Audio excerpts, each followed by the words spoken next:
అందరికీ నమస్కారం. రాజకీయాలు చేయడం కోసం ఎంత నీచానికన్నా దిగజారిపోతా. దిగజారుడు రాజకీయమే నాకు చాలా ఇష్టం. దిగజారుడు రాజకీయం చేస్తేనే నేను మళ్ళీ ముఖ్యమంత్రిని అవుతా. కులాల మధ్య చిచ్చును పెట్టాలి, కులాల మధ్య కుంపట్లు పెట్టాలి, కులాల మధ్య విద్వేషాలు రెచ్చగొట్టాలి.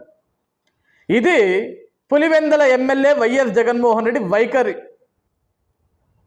ఈరోజు 11 స్థానాలు ప్రజలు ఇచ్చి ఒక మూలను కూర్చోబెట్టి చివరికి నాకు ప్రతిపక్ష స్థానం ఇవ్వండి బాబు, మీకు దండం పెడతా, మీ కాళ్ళు మొక్కుతా అని అడుక్కునే స్థితికి జగన్మోహన్ రెడ్డిని పంపించినా కూడా ఇంకా సిగ్గు శరం లేకుండా ఆయన ₹5 పేటీఎం బ్యాచ్ తోటి, అజ్ఞాని నాయకులతోటి, కనీసం బుద్ధి జ్ఞానం కూడా లేకుండా కొంతమంది పనికిమాల నాయకులను వెంట వేసుకొని ఈరోజు కులాల మధ్య చిచ్చు పెట్టాలి.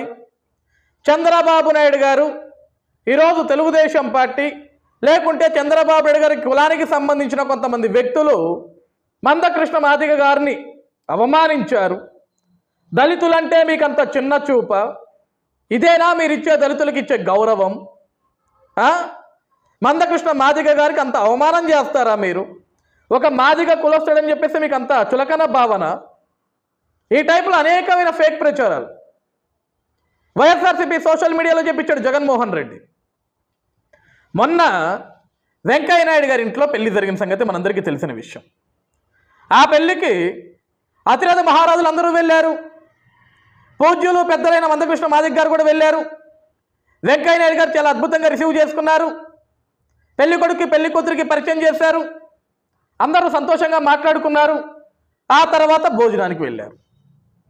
అసలు సమస్య ఇక్కడే మొదలైంది. మందకృష్ణ మాదిగ గారిని అంటే సపరేట్ కూర్చోబెట్టి భోజనం చేశారంట.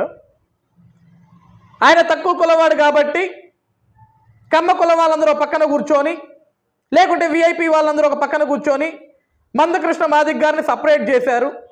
ఎందుకు ఇంత వివక్ష మీకు? ఎందుకు ఇంత చులకన భావన అని చెప్పేసి ఆ ఫంక్షన్లో ఆ భోజనానికి సంబంధించిన విషయాన్ని బయటికి తీసుకొచ్చి కులాల మధ్య చిచ్చు పెట్టాలని ఒక ఆలోచన చేశాడు జగన్మోహన్ రెడ్డి. ఎంత దౌర్భాగ్యకరమైన రాజకీయం అంటే, ఈరోజు ప్రజలు ఇటువంటి చెత్త రాజకీయాలు చేస్తాడు జగన్మోహన్ రెడ్డి. అభివృద్ధి గురించి ఆలోచించాడు జగన్మోహన్ రెడ్డి. అరాచకాలు మాత్రమే సృష్టిస్తాడు జగన్మోహన్ రెడ్డి. కులాల మధ్య రాజకీయాలను పెట్టి, కులాల మధ్య చిచ్చును పెట్టి, కులాల మధ్య విద్వేషాలను రెచ్చగొట్టి ఈరోజు కులాలు అందరూ విడిపోయి, కులాల వారిగా ప్రజలందరూ విడిపోయి కొట్టుకు చావనరా, నేను పైశాచికంగా ఉంటా పైన అని ఒక దిక్కుమాల ఆలోచనతో జగన్మోహన్ రెడ్డి రాజకీయాలు చేస్తారన్న సంగతి ప్రజలకు తెలుసు. కాబట్టి 151 స్థానాలు ఏ ప్రజలైతే ఇచ్చారో అదే ప్రజలు 11 స్థానాలతో నేలకేసి కొట్టారు జగన్మోహన్ రెడ్డిని. అయినా సిగ్గొచ్చిందా? అయినా శరం వచ్చిందా? అయినా బుద్ధి వచ్చిందా? అయినా జ్ఞానం వచ్చిందా? అదే పనికిమాల రాజకీయం, అదే పనికిమాల స్టైల్, అదే చెత్త రాజకీయం, అదే కుట్ర రాజకీయం.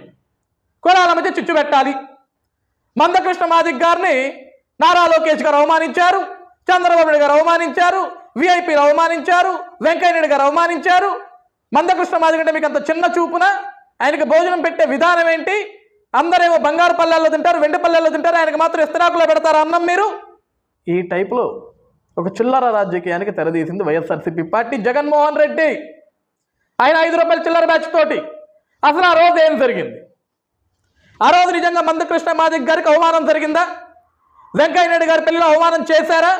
లోకేష్ గారు కానీ ఇతర నాయకులు కానీ విఐపీలు కానీ మందకృష్ణ మాదిగ గారు కానీ చిన్న చూపు చూశారా అంటే దానికి సమాధానం నేను చెప్పటం కాదు, స్వయంగా మందకృష్ణ మాదిగ గారి మాటల్లోనే మనం అందరం విందాం, ప్రజలందరం తెలుసుకుందాం. ఈ రోజు పేద బడుగు బలహీన వర్గ ప్రజలందరూ కూడా ఆలోచించాలా. మందకృష్ణ మాదిగ గారు ఏ జాతి కోసం అయితే పోరాడతారో, ఆ జాతిలో ఎవరైతే మందకృష్ణ మాదిగ గారిని ప్రేమిస్తుంటారో వాళ్ళందరూ నిజాన్ని తెలుసుకోండి, జగన్మోహన్ రెడ్డి ఎంత చిల్లర రాజకీయాలు చేస్తున్నాడా అనేది. ఈరోజు మందకృష్ణ మాదిగ గారు కేవలం వాళ్ళ జాతి కోసం పుట్టిన వ్యక్తే కాదు, ఈరోజు ఆంధ్రప్రదేశ్ రాష్ట్రమే కాదు, తెలంగాణ రాష్ట్రమే కాదు, తెలుగు ప్రజలందరూ కూడా గౌరవించే వ్యక్తి మందకృష్ణ మాదిగ గారు. అలాంటి ఒక వ్యక్తికి కులాన్ని అంటగట్టి కుల రాజకీయాలను చేయాలని చూసి కులాల మధ్య ఒక విద్వేషాన్ని రెచ్చగొట్టాలని చూశాడు ఈ పనికిమాల సైకో జగన్మోహన్ రెడ్డి. జగన్మోహన్ రెడ్డి చేసిన వ్యాఖ్యలకి అసలు మందకృష్ణ మాదిగ గారు ఏం మాట్లాడారో ఒక్కసారి ప్రజలందరూ వినాలా? వినండి. అంటే మీరు ఒక అవమానం ఫేస్ చేశారని చెప్పి మీ ఫాలోవర్స్ ఎవరైతే ఉన్నారో చాలా సోషల్ మీడియాలో తెగ ట్రోల్ చేస్తున్నారు ఒక ఫోటోని పెట్టి.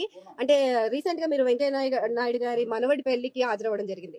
సో అక్కడే మీరు లోకేష్ గారికి వీళ్ళందరికీ రాగి కంచాల్లో భోజనం పెట్టి మీకు విస్తరాకులో భోజనం పెట్టారు అనే ఒక ఫోటో ఇది వైరల్ అవుతోంది. సో అది నిజమేనా? ఓకే తల్లి, అంటే ఆ రోజు జరిగిన విషయం మీద సంపూర్ణంగా అవగాహన లేని వాళ్ళు అట్లా పెట్టుకోవడానికి దారితీస్తారు తల్లి.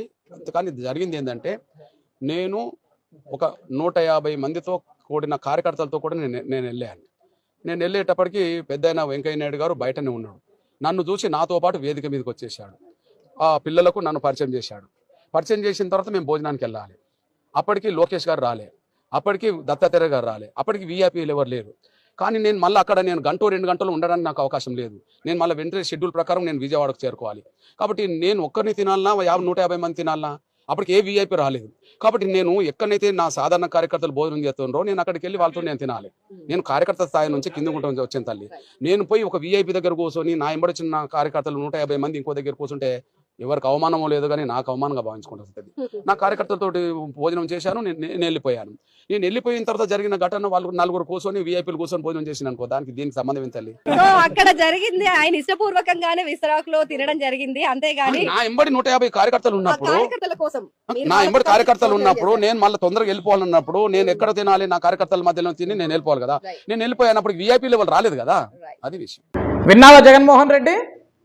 వినపడిందని చెవులకి? మందకృష్ణ మాదిగ గారు మాటల్లో ఆయన ఏం మాట్లాడాడో వినపడిందా? నీ కళ్ళకి కనపడిందా? నీ పేటిఎం బ్యాచ్కు చూపించు, నీ చిల్లర బ్యాచ్కు చూపించు, నువ్వు చేసే చిల్లర రాజకీయం ఏ విధంగా ఉంటుందనేది. సిగ్గుపడాల, సిగ్గుండాల. ప్రజలు నిన్ను చీత్కారించినా, నీ ముఖం మీద కాండ్రించి ఉమ్మినా, నేను ఎడంకాలు చెప్పిచ్చి కొట్టినా సరే ఇంకా సిగ్గు సెరవు లేకుండా ఏ విధంగా నువ్వు ఇలాంటి చిల్లర రాజకీయాలు చేస్తున్నావు? ఇంకా కులాల మధ్య కుంపట్లు పెట్టడం ఇంకా ఎంతకాలం చేసేటువంటి రాజకీయాలు, కుల రాజకీయాలు? అంత కులపిచ్చుందా నీకు? ఈ కులాల పిచ్చేంటి? ఎందుకు ఈ విద్వేషమైన రాజకీయాలు నీకు? సిగ్గు సెరవు అనేది ఒక రాజకీయాలు చేస్తుంటావు నువ్వు.